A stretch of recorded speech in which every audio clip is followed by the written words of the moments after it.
ჩვენ კვლავ აღდგომის ტაძრის ატრიუმში ვართ. ამ უზარმაზარი კედლის უკან ქართული მონასტრები იმალება. აქ ადრე ქართველები მსახურობდნენ.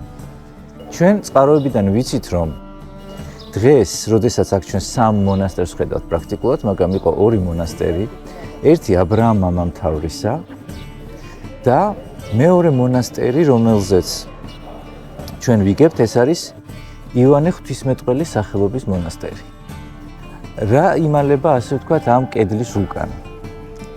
დღეს აქ სამი მონასტერია, თუმცა შემდგომ ქართველების შემდგომ მოხდა ერთი მონასტრის კიდევ ორად გაყოფა, სადაც დღეს სომხები არიან.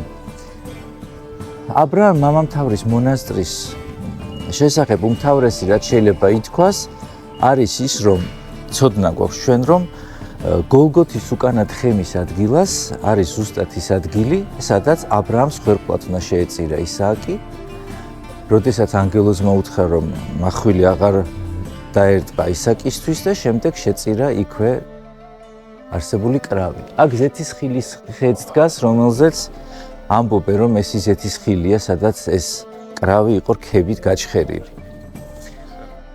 მეორე მონასტერი ეს არის ივანე ღვთისმეტყველის სახელობის მონასტერი და რაც შეეხება ამ ორივე მონასტერს, ჩვენ საკმაოდ ხანგრძლივ პერიოდში ხვდებით წერილობით წყაროებში, რომ ეს მონასტრები ქართველებისა იყო.